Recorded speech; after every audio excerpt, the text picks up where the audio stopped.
श्रीराम समर्थ. श्री गणेशाला, शारदेला, समर्थ सद्गुरूंना, सुतांना, सनकादिकांना, शुकाचार्यांना वंदन करून क्षणभर नामस्मरण करू. श्रीमद भागवत सारामृत कथेचे श्रवण करू. ओम नमो भगवते वासुदेवाय. ओम नमो भगवते वासुदेवाय. ओम नमो भगवते वासुदेवाय. ओम नमो भगवते वासुदेवाय. ओम नमो भगवते वासुदेवाय. गोपाल कृष्ण भगवान की जय. सच्चिदानंद रूपाय विश्वोत्पत्त्यादि हेतवे तापत्रय विनाशाय श्रीकृष्णाय वयं नमः. श्रोते हो नमस्कार. शुकाचार्य म्हणतात, राजा, मी तुला वानप्रस्थाश्रमामध्ये कसं राहायचं हे सांगितलं, पण ज्या वेळेला यदा कर्मविपाकेषु लोकेषु निर्यात्मसु, कर्माचं फळ म्हणून जे जे लोक प्राप्त होतात, ज्या ज्या लोकाला व्यक्तीला जायला मिळतं ते नरकाप्रमाणे आहेत. तो स्वर्गलोक असू द्या, ते आणखीन कोणते लोक असू द्या, ते सगळे दुःखपूर्ण आहेत असं वाटून जर पूर्ण वैराग्य प्राप्त झालं तर विधीपूर्वक अग्नींचा त्याग करून संन्यास आश्रम ग्रहण करावा.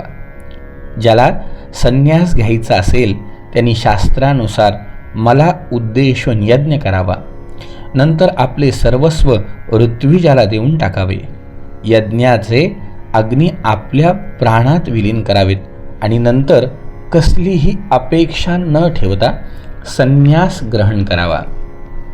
जेव्हा एखादा व्यक्ती संन्यास ग्रहण करू लागतो त्यावेळेला देव स्वतः स्त्री पुत्रादिकांच्या रूपाने त्याच्या संन्यास ग्रहणामध्ये विघ्न आणतात. कारण ते असा विचार करतात की हा आमची अवहेलना करून परमात्म्याला प्राप्त करून घेण्यासाठी चालला आहे. संन्याशाने वस्त्र धारण केलेलेच, तर फक्त लंगोटी आणि त्यावर एक लहानशी छाटी असावी. संकटकाळी नसेल तर त्याने फक्त दंड आणि कमंडलू या व्यतिरिक्त दुसरी कोणतीही पूर्वी टाकलेली वस्तू स्वतःजवळ बाळगू नये. डोळ्यांनी पाहून जमिनीवर पाऊल टाकावं. पाणी वस्त्राने गाळून प्यावं. सत्याने पवित्र अशीच वाणी उच्चारावी आणि मनाला पवित्र वाटेल असेच आचरण करावे. उद्धवा, सगळ्यात महत्त्वाचं, मौनानिहा निलायाम दंडा वाग्देह चेतसाम.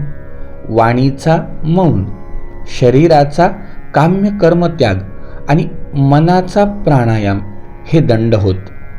त्याच्याजवळ हे तिन्ही दंड नाहीत. तो केवळ बांबूचे दंड घेऊन संन्यासी होत नाही. का? कारण बाहेरचे दंड घेऊन म्हणजे संन्यास नाही, तर वाणीला मौनाचा दंड पाहिजे, शरीराचा काम्य कर्माचा दंड पाहिजे आणि मनाचा प्राणायाम असे 3 दंड त्या संन्याशाजवळ पाहिजे. भिक्षांचतुर्षु वर्णेषु विग्रहान वर्जयश्चरेत. संन्याशाने निंदित आणि पतित सोडून 4ही वर्णांकडून भिक्षा स्वीकारावी. प्रथम न ठरवता फक्त 7 घरातून भिक्षा स्वीकारावी. भिक्षेमध्ये जे काही मिळेल त्यामध्ये त्यांनी संतुष्ट असावे. अशा प्रकारे भिक्षा घेऊन गावाबाहेर जलाशयावर जावे. तिथे हातपाय धुवून पाण्याने प्रोक्षण करून भिक्षा पवित्र करावी. नंतर शास्त्रोक्त पद्धतीने भिक्षेचे भाग ज्यांना त्यांना देऊन जे शिल्लक राहील ते मौन धारण करून सर्व ग्रहण करावे. राजा, भगवान सांगतायत, संन्याशाने सगळीकडे एकट्यानेच फिरावे. कुठेही आसक्ती ठेवू नये. इंद्रिय ताब्यात ठेवावी. आत्म्याशीच खेळावं. आत्मप्रेमातच तन्मय असावं. प्रतिकूल परिस्थितीतही धैर्याने वागावं आणि परमात्म्याला सगळीकडे समदृष्टीने पाहत राहावं. विविक्त क्षेम शरणो मद्भाव विमलाशय. संन्याशाने निर्जन पण निर्भय अशा एकांतात राहावं. माझ्यावरील प्रेमाने त्याचे हृदय विशुद्ध असावे. त्यांनी स्वतःला माझ्यापासून अभिन्न समजावे. त्याने आपल्या ज्ञाननिष्ठेने चित्ताचे बंधन आणि मोक्ष या संबंधी विचार करावा आणि असा निश्चय करावा की विषयोपभोगासाठी इंद्रियांचे चंचल होणे हे बंधन आहे आणि त्यांना नियंत्रणाखाली ठेवणं हाच मोक्ष आहे. किती सोपी व्याख्या केली आहे बघा भगवंतांनी पण. अहो, विषय उपभोगासाठी इंद्रिय चंचल होणं हे बंधनाचं लक्षण आहे. त्याच इंद्रियांना नियंत्रणाखाली ठेवणं, विषयांपासून दूर ठेवणं हाच मोक्ष आहे. म्हणून संन्याशांनी मन आणि पाचही इंद्रिय यांना जिंकावं. भोग हे क्षुद्र आहेत असं समजून त्यांच्याबाबत विन्मुख असावं आणि आत्म्यातच परम आनंदाचा अनुभव घ्यावा. अशा प्रकारे माझ्याशी एकरूप होऊन राहावं. मन आणि पाच इंद्रिय म्हणजे पंच ज्ञानेंद्रियांवर विशेष. कारण कान, नाक, त्वचा, जीभ आणि डोळे हे पाच ज्ञानेंद्रिय खरं म्हणजे विषयाशी विशेष आसक्त होतात. बघा ना, कान काय करतो? शब्द. त्वचा स्पर्श, नाक गंध, डोळे रूप आणि जीभ ही वेगवेगळ्या चवींचा शब्द, स्पर्श, रूप, रस आणि गंध. रसना ही रसाचा आस्वाद घेते आणि मग या विषयांमध्ये अतिशय, हे जे पंचविषय यामध्ये अतिशय रममान होऊन ही पंच ज्ञानेंद्रिय जीवाला दुःख देण्याचा प्रयत्न करतात. म्हणून संन्याशांनी मन आणि पंच ज्ञानेंद्रिय यांना जिंकावं. भोग हे क्षुद्र आहेत असं समजून त्यांच्या बाबतीत विन्मुख असावं आणि आत्म्यातच परम आनंदाचा अनुभव घ्यावा. अशा प्रकारे माझ्याशी एकरूप होऊन राहावं. राजा, भगवान सांगतायत, पवित्र देश, नद्या, पर्वत, वन आणि आश्रमांनी परिपूर्ण अशा पृथ्वीवर अखंड फिरत राहावं. पण भिक्षेसाठीच नगर, गाव, गौळवाडा किंवा यात्रेकरूंच्या समूहात जावं. शक्यतोवर वानप्रस्थांच्या आश्रमातूनच भिक्षा मागून आणावी. कारण शेतात पडलेल्या दाण्यांपासून ते अन्न शिजवतात म्हणून ते पवित्र असतं आणि ते खाल्ल्यानेच चित्त शुद्ध होऊन ताबडतोब मोह नष्ट होतो. संन्याशाने दृश्य जगाला सत्य मानू नये, कारण ते नाश पावणार आहे. कुठेही आसक्ती नसावी. इहलोकी आणि परलोकी काहीही करण्याची इच्छा बाळगू नये. संन्याशाने आत्म्यामध्ये दिसणारे मन, वाणी आणि प्राण यांचा संघात असलेले हे जग म्हणजे मायेचं आहे असा निश्चय करून त्या जगाचा त्याग करावा आणि आत्मस्वरूपात स्थिर राहून त्याचं कधीही स्मरण करू नये.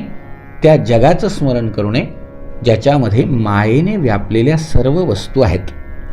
ज्ञाननिष्ठ, विरक्त अथवा कशाशीच अपेक्षा नसलेला माझा भक्त यांनी आश्रम किंवा त्याची चिन्ह यांचा त्याग करावा आणि शास्त्राने सांगितलेल्या विधी निषेधांचीही पर्वा न करता स्वच्छंदपणे भगवत भजन करावं. बुद्धिमान असूनही त्याने बालकाप्रमाणे खेळावं, हुशार असूनही मूर्खाप्रमाणे राहावं, विद्वान असूनही वेड्यासारखं बडबडावं आणि वेदवेत्ता असूनही पशुप्रमाणे वागावं. का माहिती आहे का? कारण याच गोष्टी बंधनामध्ये टाकू शकतात. म्हणून आपण बघा, गजानन विजय ग्रंथामध्ये सुद्धा ज्या वेळेला गजानन महाराजांची स्वारी चंद्रभागेच्या काठावर असलेला व्रजभूषण पंडित त्याला भेटायला गेली. चंद्रभागा म्हणजे त्याच्यात खुलासा केली की ही चंद्रभागा म्हणजे पंढरीची नाही बघा, ही आहे छोटीशी गंगा पयोष्णीला मिळणारी. दासगणू महाराजांनी ते खुलासा तिथे केलाय. त्या चंद्रभागेच्या काठावर व्रजभूषण नावाचे पंडित होते. या पंडितांनी अतिशय कर्ममार्गाचा कर्मठपणे आचरण करून सूर्यनारायणाची भक्ती केली. त्याचं फळ देण्यासाठी गजानन महाराजांची स्वारी जेव्हा तिथे गेली तेव्हा त्यांनी त्याच्या डोक्यावर हात ठेवला. त्यावेळेला हात जोडून व्रजभूषण पंडित म्हणाले सुद्धा की हे पूर्ण ब्रह्म जगच्चालक ज्ञान राशी, ऐसे युगायुगे किती अवतार घेसी, झाल्यास दर्शन तुझे भवरोग चिंता, नासे गजानन गुरो मज पावता. हे पूर्ण ब्रह्म जगत चालक ज्ञान राशी. असे तुम्ही किती युगामध्ये कितीतरी अवतार घेता, पण ते अवतार तुमचे घेणं, त्या अवताराचं दर्शन आम्हाला होणं हे दुर्मिळ आहे. आणि झाल्यास दर्शन तुझे, जर झालंच, भवरोग चिंता नासे गजानन गुरो मज पावाता. तुमचं दर्शन झालं तर भवरोगाची चिंता दूर होती, कृपा करा. त्यावेळेला गजानन महाराजांनी त्याच्या डोक्यावर हात ठेवला आणि हात ठेवून त्यांनी अतिशय सुंदर उपदेश केला, जो भागवतात आपण आता ऐकतोय. गजानन महाराज त्याला काय म्हणाले, हे बघ व्रजभूषणा, तू तुझं कर्ममार्ग सोडू नको, कर्ममार्ग सोडू नको, विधी निरर्थक मानू नको. विधी निरर्थक आहे असं मानू नको, पण आलिप्त होऊ नको. बाळा, त्याच्यामध्ये कधी आलिप्त होऊ नको. का? कारण आचरणीया कर्म, आचरण केलेलं कर्म त्याचं मिळणारं फल, आचरणीया कर्मफल, टाकिता भेटतो घननिळ. ते कर्मफलाचा त्याग म्हणजे भगवंताची प्राप्ती आहे. त्यामुळे अगदी कर्ममार्ग करायचा नाही असं नाही, पण त्याच्यात अलिप्त व्हायचं नाही. कारण त्याच्यामध्ये जर अलिप्त झालो तर पुन्हा बंधन निर्माण होईल. म्हणून ज्ञाननिष्ठ, विरक्त आणि यांनी बुद्धिमान असूनही बालकाप्रमाणे वागायचं. बुद्धी असून सुद्धा प्रत्येक वेळा आपल्या बुद्धीने वापर करून प्रत्येक गोष्टीत आपण स्वतः तिथे सामील होत गेलंच पाहिजे असं नाही. हुशार असूनही मूर्खाप्रमाणे राहायचं, कारण कधी कधी हुशारी सुद्धा बंधनामध्ये टाकते. विद्वान असूनही वेड्यासारखं राहायचं याच्याकरता की प्रत्येक ठिकाणी विद्वत्ता कामा येत नाही. त्यांनी वेदाविषयी उहापोह करू नये, पाखंडी नसावं, तर्क वितर्क करू नये आणि कोरड्या वादविवादात कोणाचीही बाजू घेऊ नये. त्यांनी धैर्यवान असावं, त्यामुळे कोणाचीही त्याला त्रास होणार नाही आणि कुणाला त्याचा त्रास होणार नाही. एखाद्याने त्याची निंदा केली तरी त्याने ती प्रसन्न मनाने सहन करावी, कुणाचाही अपमान करू नये. एखाद्या पशुप्रमाणे आपल्या शरीरासाठी कुणाशीही वैर करू नये. पाण्याने भरलेल्या वेगवेगळ्या पात्रांमध्ये एकच चंद्र जसा वेगवेगळा दिसतो, त्याचप्रमाणे एकच परमात्मा सर्व प्राण्यांमध्ये वेगळा वेगळा आहे, पण आहे तो एकच परमात्मा. सर्वांचा आत्मा एकच आहे आणि सर्व प्राण्यांची शरीरे सुद्धा एकच समान तत्वांनी बनलेली आहे, म्हणून त्यांच्यामध्ये मूलद्रव्य सुद्धा एकच आहे असा विचार करावा. संन्याशाने एखादे दिवशी भोजन मिळाले नाही तर दुःखी होऊ नये किंवा मिळाले तरी हर्ष मानू नये. जे काही होतंय त्यांनी धैर्य धरून भोजन मिळणे अगर न मिळणे हे प्रारब्धाच्या अधीन आहे असं समजावं आणि आहे त्या परिस्थितीचा सामना करावा. भिक्षेसाठी प्रयत्न करणे योग्यच आहे, कारण त्यामुळेच प्राणाचे रक्षण होते. प्राण वाचले तरच तत्वाचा विचार करता येईल आणि तत्वविचारानेच तत्वज्ञान होऊन मुक्ती मिळेल. संन्याशाने प्रारब्धानुसार चांगलं अगर वाईट भिन्नान्न मिळेल तेच खावं. वस्त्र आणि अंथरूण पांघरूण सुद्धा जे मिळेल त्यावरच आपलं काम भागवावं. ज्ञानी पुरुषाने शौचमाचमनं स्नानं न तु चोदनयाचरेत. ज्ञानी पुरुषाने पवित्र आचमन, स्नान आणि इतर नियम शास्त्रांची आज्ञा म्हणून पाळू नये. मी ईश्वर सर्व कर्मे जशी लीलया करतो तशी त्याने सहज जमल्यास ती करावी. ज्ञानी पुरुष भगवंतांना सगळीकडे पाहतो, म्हणून त्याची भेददृष्टी मावळलेली असते. शरीर सुटण्यापूर्वीच कदाचित अशी भेदबुद्धी जर सुटलीच तर तो मरणानंतर माझ्या पदाला प्राप्त होतो.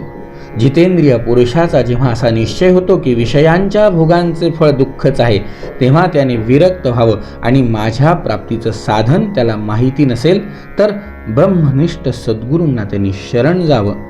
श्रद्धावान व गुरूंचे दोष न पाहणाऱ्या गुरुभक्त शिष्याने जोपर्यंत ब्रह्मज्ञान होत नाही तोपर्यंत मला गुरूंच्या रूपामध्ये पाहून त्यांची आदराने सेवा करावी.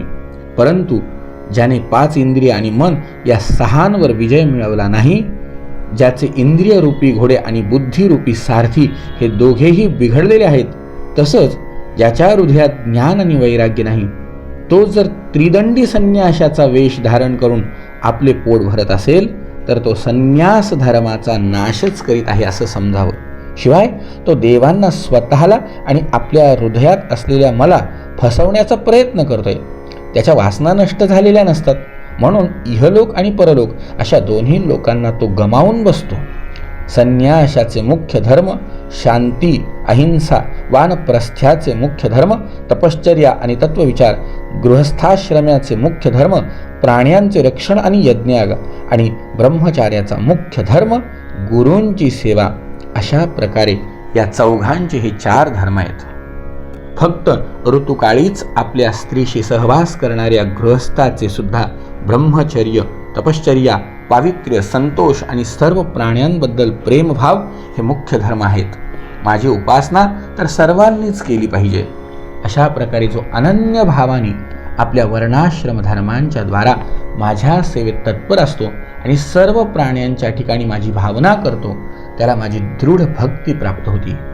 उद्धवा, सर्व लोकांचा स्वामी, सर्वांची उत्पत्ती आणि प्रलयाचे परम कारण ब्रह्म अशा मला तो अखंड भक्तीच्या द्वारे प्राप्त करून घेतो. अशा प्रकारे तो गृहस्थ आपल्या धर्मांचे पालन करून आपले अंतःकरण चांगल्या तऱ्हेने शुद्ध करून माझे स्वरूप जाणतो आणि ज्ञान विज्ञानाने संपन्न होऊन लवकरच मला प्राप्त करून घेतो.